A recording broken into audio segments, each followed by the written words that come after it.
నమస్కారం సోదరిమణి మీ అందరికీ దాదాపుగా 2003 నుంచి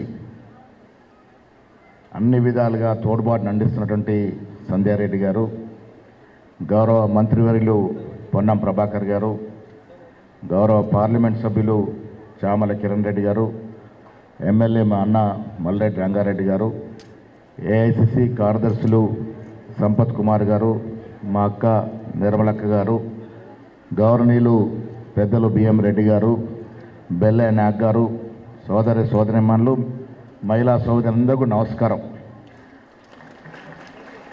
కాంగ్రెస్ పార్టీ, కాంగ్రెస్ ప్రభుత్వం మీది మహిళలదమ్మా. కాంగ్రెస్ ప్రభుత్వం వచ్చి మీరే కేంద్రంగా పనిచేస్తూ ఉంది. ప్రభుత్వం వచ్చిన 48 గంటల్లో రేవంత్ రెడ్డి గారు తీసుకున్న మొట్టమొదటి నిర్ణయం మహిళల కోసం ఉచిత బస్సు. రవాణా శాఖ మంత్రులు ఇక్కడే ఉన్నారు. మహిళలకు ఉచితంగా బస్సు ఇచ్చారు. 14 మాసాలుగా మీరు వాడుకుంటూ ఉన్నారు. ఎక్కడ పోయినా మహిళలు ఉచితంగా పోయేటువంటి అవకాశం ఈ దేశంలో 2 చోట్ల ఉంది. ఒకటి కర్ణాటక రాష్ట్రం, ఒకటి తెలంగాణ రాష్ట్రం. మరెక్కడ లేదు. బీజేపీ పాలిస్తున్న రాజ్యాలు లేదు, వేరే ఇతర పార్టీలు పాలిస్తున్న రాజ్యాలు లేదు. మహిళలకి ఆ రకమైనటువంటి సాధికారత కాంగ్రెస్ పార్టీ వల్లే సాధ్యం. కారణం, కాంగ్రెస్ పార్టీ నడిపించినటువంటి మహోన్నతమైనటువంటి మహిళ ఇందిరాగాంధీ గారు. ప్రపంచంలోనే ఉక్కు మహిళగా పేరు తీసుకున్నటువంటి మహానాయకురాలు ఇందిరాగాంధీ గారు. ఇవాళ సోనియా గాంధీ గారు మనకు నాయకత్వం ఇస్తున్నవారు. ఆనాడు ఇందిరాగాంధీ గారు, ఇవాళ సోనియా గాంధీ గారు. సో మహిళలకి ప్రాముఖ్యత ఇవ్వడంలో కాంగ్రెస్ పార్టీని మించిన పార్టీ ఈ ప్రపంచంలోనే లేదు. ఇలా మరో మహిళా సోదరిని మా మీనాక్షి నటరాజన్ కూడా ఇవాళ తెలంగాణ రాష్ట్రానికి ఇన్ఛార్జిగా వచ్చినారు. సో మహిళల పట్ల కాంగ్రెస్ పార్టీకి ఉన్న చిత్తశుద్ధి, గౌరవం ఇవన్నీ కూడా తోడ్పాటు చేస్తుంది. కాంగ్రెస్ ప్రభుత్వం రేవంత్ రెడ్డి గారు ముఖ్యమంత్రి తర్వాత 500 గ్యాస్ సిలిండర్ ఇచ్చారు. ఎంత ఇబ్బందులు పడేవారు మీరు. 1200, 1100 సిలిండర్ కొని ఇబ్బంది పడేవారు. ఇవాళ కేంద్ర ప్రభుత్వం రూపాయి తగ్గించలే. మోడీ గారు గ్యాస్ సిలిండర్ రూపాయి తగ్గించలే. అదనపు భారం రాష్ట్ర ప్రభుత్వం మోస్తూ ఉంది. ఇప్పటికి కూడా కేంద్రం మనకి 1200కే సిలిండర్ ఇస్తుంది. ఆ మిగతా డబ్బులు ఎవరు ఇస్తున్నారమ్మా? కాంగ్రెస్ పార్టీ. తెలంగాణలో నడుస్తున్న కాంగ్రెస్ పార్టీ ఇస్తూ ఉంది. అందుకే మీకు 500 సిలిండర్కి మిగతా డబ్బులు మీకు బ్యాంక్ వస్తూ ఉన్నాయి. దాంట్లో ఇబ్బందులు ఉన్నాయి, అధిగమించాల్సిన అవసరం ఉన్నది. 200 యూనిట్ కరెంటు కానీ ఇలా చెప్పుతూ పోతే మహిళలకి తీసుకొని ప్రోగ్రాం అంటూ లేదు తెలంగాణ ప్రభుత్వం. రేపో మాపో 40,000 మందికి కుట్టు మిషన్లు ఇవ్వబోతూ ఉన్నారు. వనపర్తి, మహబూబ్నగర్ జిల్లాలో వనపర్తిలో 40,000 మందికి కుట్టు మిషన్లు ఇవ్వబోతూ ఉన్నారు. లబ్ధిదారులు ఎవరో గవర్నమెంట్ డిసైడ్ చేసి ఉంటుంది. కానీ మీకు కూడా లబ్ధి జరగాలన్నప్పుడు నేను మంత్రి గారికి విన్నవిస్తూ ఉన్నాను. ఏ డిపార్ట్మెంట్ ద్వారా చేస్తారో తెలియదు, కానీ 1,00,000 మందికి కుట్టు మిషన్లు ఇచ్చే ప్రయత్నం మీరు చేయాల్సిందిగా నేను పొన్నం ప్రభాకర్ గారిని కోరుతూ ఉన్నాను. స్వయం ఉపాధితో బతుకుతున్నటువంటి మహిళలు మీరు. ఆసరా ఉన్నా, మగదికి ఉన్నా లేకున్నా స్వయంగా మీ కాళ్ళ మీద నిలబడి ముందుకు పోతున్న మహిళలు మీకు తోడ్పాటు ఇవ్వాల్సిన అవసరం కాంగ్రెస్ పార్టీకి ఉంది. డెఫినెట్గా వచ్చే రోజుల్లో అన్ని విధాలుగా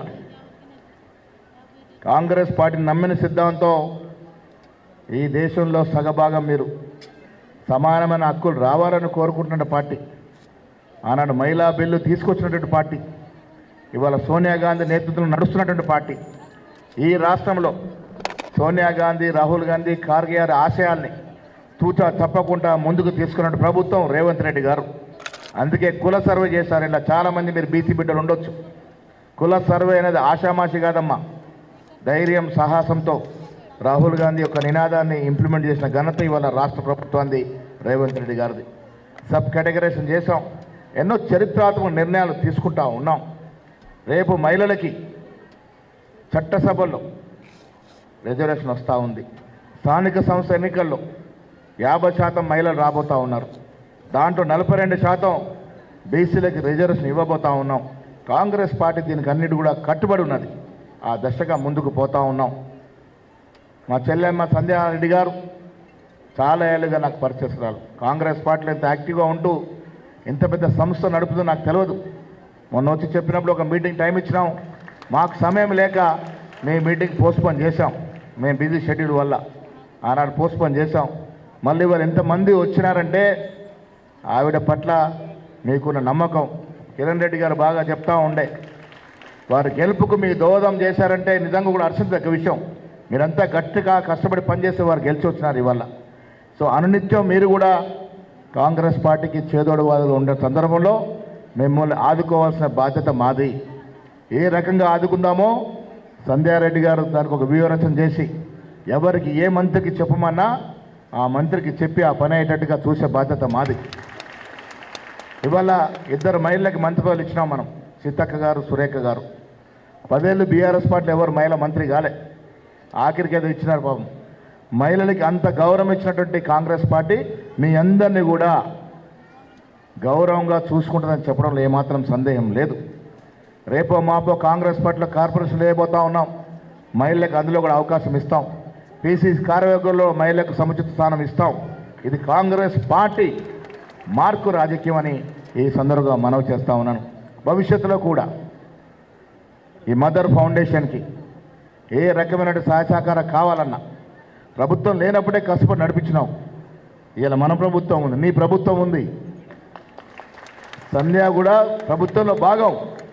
మేము ఇలా అధికారం రావడానికి సంధ్య కూడా స్పోక్స్ పర్సన్కి ఎంతో సేవ చేసింది. గలమెత్తి ఎన్నో చోట్ల మాట్లాడింది. పోయిన బీఆర్ఎస్ ప్రభుత్వ ఆగడాల మీద ప్రజా వ్యతిరేక కార్యక్రమాలు ఎన్నోసార్లు మాట్లాడి ఛేదించి గొప్పగా ముందుకు రాగలిగింది. సంధ్య పాత్ర కూడా ఉంది కాంగ్రెస్ ప్రభుత్వం రావడానికి. కాబట్టి మన ప్రభుత్వం కాబట్టి మీ మహిళలకి, మన మహిళలకి నువ్వు చేయాల్సిన కార్యక్రమం అన్నింటిలో కూడా చేదోడవాదులుగా ఉంటాం. సిఎస్ఆర్ ఇస్తాను పెద్ద ఆయన చెప్పినారు. వారి వారి వారి బాల వికాసం మనం 2-3 కార్యక్రమాలు చేస్తున్నాం. చాలా పెద్ద సంస్థ నడుపుతా ఉన్నారు పెద్ద ఆయన. బాల వికాస్లో 3 కార్యక్రమాలు చేసాం మనం. ట్రైనింగ్ క్యాంపులు చేసాం. చక్కగా చాలా పద్ధతి ప్రకారం ఒక స్టాండర్డ్గా మెయింటైన్ చేస్తూ ఉన్నారు.